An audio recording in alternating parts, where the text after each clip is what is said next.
하나님은 나의 아버지십니다. 그 하나님의 말씀이 내 길에 빛이십니다. 오늘 새벽나라 말씀으로 큐티하는 모든 영혼들에게 이 아버지의 음성이 들려지기를 소망합니다. 저는 9월 7일 말씀을 나눌 김재승 목사입니다.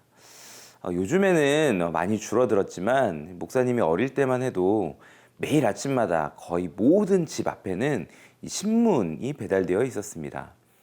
그 신문을 펼쳐보면 이 어른들이 보시던 그 어려운 앞부분 말고 뒷부분으로 넘어가 보면 이 재미있는 숨은 그림 찾기를 했던 그런 기억이 있습니다.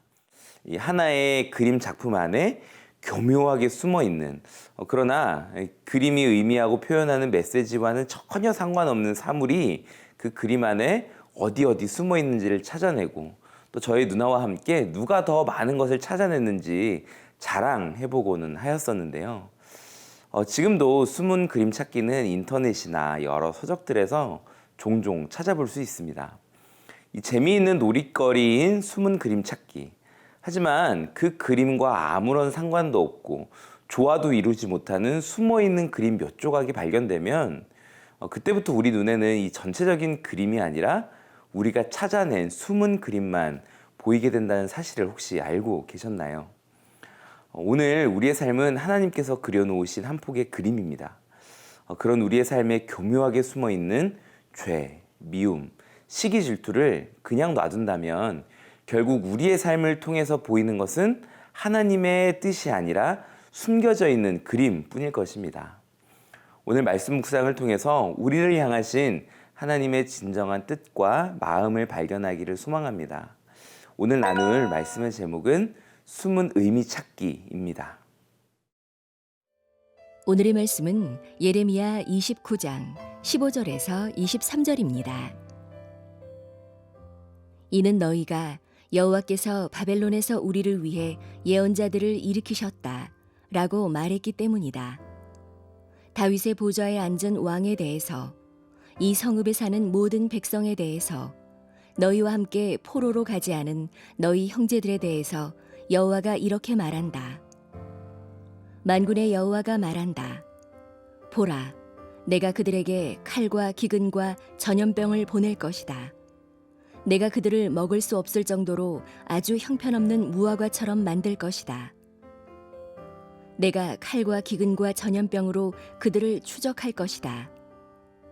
또한 내가 그들을 땅의 모든 나라들에게 공포의 대상이 되게 하며 그들을 그곳으로 쫓아낸 모든 민족들 가운데서 저주와 두려움과 조롱과 모욕의 대상이 되게 할 것이다. 이는 그들이 내 말에 귀 기울이지 않았기 때문이다. 여호와의 말이다. 내가 그들에게 내 종 예언자들을 계속해서 보냈지만 너희가 듣지 않았다. 여호와의 말이다. 그러므로 내가 예루살렘에서 바벨론으로 보냈던 너희 모든 포로들아, 여호와의 말을 들으라. 내 이름으로 너희에게 거짓을 예언하는 골라야의 아들 아합과 마아세야의 아들 시드기야에 대해 이스라엘의 하나님 만군의 여호와가 이렇게 말한다. 보라, 내가 그들을 바벨론 왕 느부갓네살의 손에 넘겨줄 것이니 그가 너희 눈앞에서 그들을 죽일 것이다. 그들로 인해서 바벨론에 있는 유다의 모든 포로들이 이 저주하는 말을 사용할 것이다. 여호와께서 너를 바벨론 왕이 불 속에 태워버린 시드기야와 아합과 같이 하실 것이다. 이는 그들이 이스라엘에서 극악한 짓을 했고 그 이웃의 아내들과 간음했고 내가 그들에게 명령하지도 않은 거짓말들을 내 이름으로 말했기 때문이다. 내가 이것을 알고 있고 내가 증인이다. 여호와의 말이다.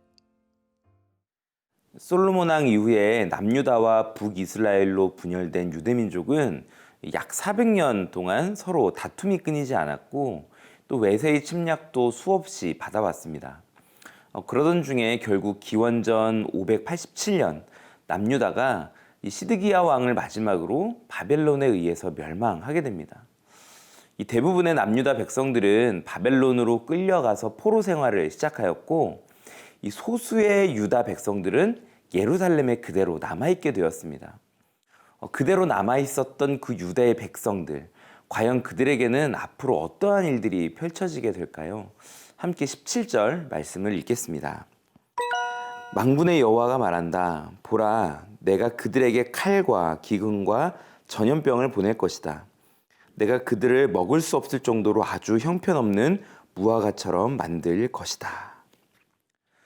하나님께서는 그들에게 칼, 기근, 전염병을 보내실 것이라고 말씀하십니다. 이 칼은 폭력과 압제를, 기근은 이 경제적인 가난을, 이 전염병은 지금의 이 코로나19와 같은 육체적, 정신적인 고통을 의미합니다. 결국 바벨론으로 끌려가지 않고 유다 땅에 남아서 어떻게든지 살아보겠다고 발버둥치는 자들에게는 하나님께서 직접 심판을 내리신다라는 경고인 것이죠. 왜 이러한 일이 벌어지게 된 것일까요? 그 이유는 간단합니다. 남유다가 바벨론에 의해서 멸망되고 포로로 끌려가게 된 그것 자체가 사실은 그들의 죄악 때문이었고, 하나님께서 남유다를 바벨론을 통해 치심으로 그들의 그 죄의 값을 치르고 돌이키게 하기 위함이셨습니다. 그런데 그 하나님의 계획에 순종하지 않고 자신들의 죄악된 삶을 그대로 유지하면서 자신들의 그 삶의 터전을 지키고 있겠다라고 하는 유다의 남은 자들. 하나님께서는 이제는 그들을 직접 훈계하셔야만 했습니다. 그래야만이 그들이 진정으로 돌이키고 하나님께 돌아오기 때문입니다. 이 19절 말씀에 하나님께서는 내가 그들에게 내 종 예언자들을 계속해서 보냈지만 너희가 듣지 않았다, 이렇게 말씀하고 계십니다. 하나님께서는 노하기를 더디하시는 분이시죠. 그렇기 때문에 우리가 한두 번 죄를 지었다고 그냥 형벌을 내리시지 않습니다. 예언자를 보내기도 하시고 말씀을 통해서, 또 기도 시간을 통해서, 또 예배 시간을 통해서 계속적으로 우리에게 알려주십니다. 회개하고 돌이키라고 말씀하시죠. 수차례의 기회를 주셨음에도 돌이키지 않았던 남유다. 그리고 그것으로 인한 형벌마저도 받지 않으려는 남은 자들. 하나님께서는 결국 그 모든 죄악의 죄값을 물게 하십니다.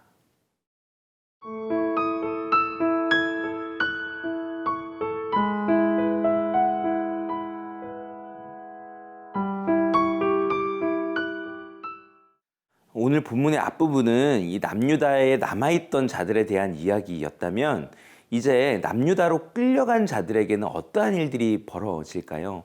오늘 본문의 후반절에서 그 이야기가 나오는데요. 21절 말씀을 함께 읽겠습니다.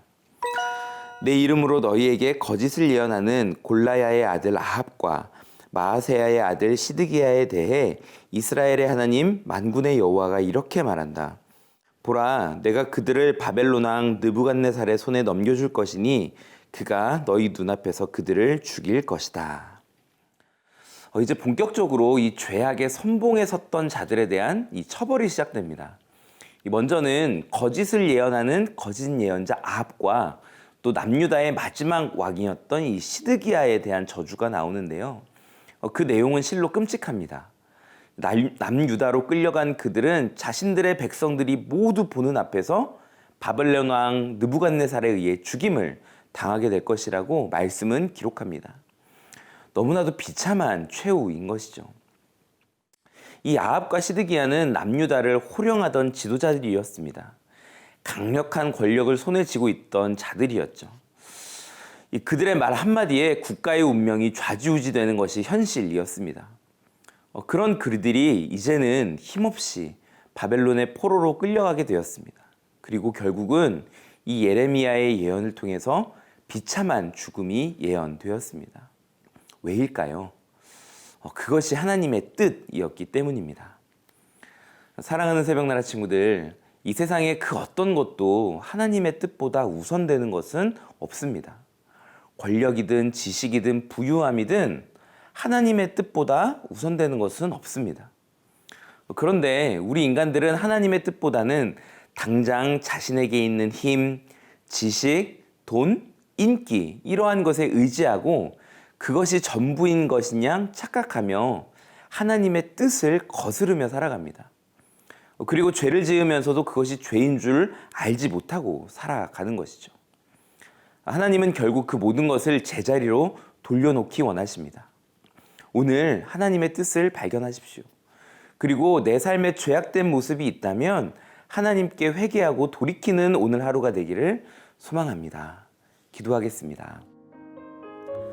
거룩하신 하나님, 오늘 말씀을 통해서 남유다의 지도자였던 시드기야 왕과 아합이 결국에는 포로로 끌려가 죽임을 당하게 될 것이라는 말씀을 묵상하였습니다. 혹여나 오늘 말씀을 묵상하는 우리 가운데 아직도 하나님의 뜻을 발견하지 못하고 죄를 회개하지 않은 영혼들이 있다면 지금 이 순간 하나님 앞으로 나아가 회개하고 하나님의 뜻에 합한 삶을 살기로 결단하며 나아가는 오늘 말씀 묵상 시간 될 수 있도록 함께하여 주시옵소서. 예수님의 이름으로 기도합니다. 아멘.